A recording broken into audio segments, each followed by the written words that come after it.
मैं हूं भगवान जगन्नाथ। मैं वही हूं जो युगों युगों से पूरी नगरी में रथ पर सवार होकर चलता आ रहा हूं।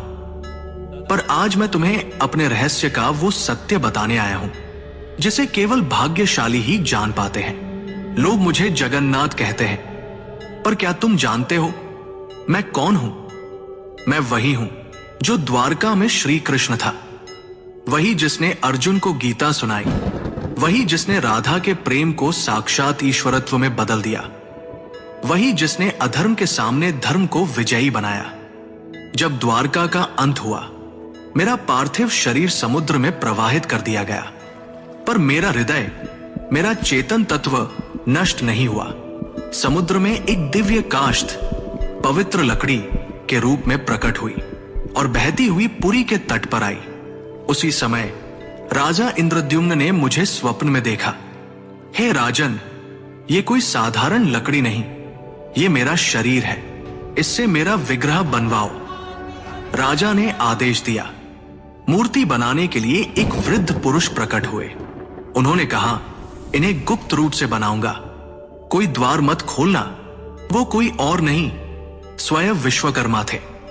जब मूर्तियां बन रही थी, रानी की चिंता बढ़ी। द्वार खुलवाया गया। मूर्तियां अधूरी थी।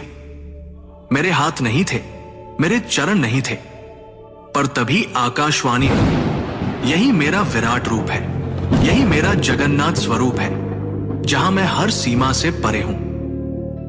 जो मूर्ति नहीं, चेतना है, जो धर्म का रक्षक है। राजा ने मेरे उस दिव्य हृदय को मूर्ति में प्रतिष्ठित किया। वो हृदय जो श्री कृष्ण रूपी मेरी चेतना का केंद्र था, वो आज भी मेरी मूर्ति में वास करता है। हर 12 से 19 वर्षों में जब मेरी मूर्तियां बदली जाती हैं, उस हृदय को गुप्त रूप से नव विग्रह में स्थापित किया जाता है।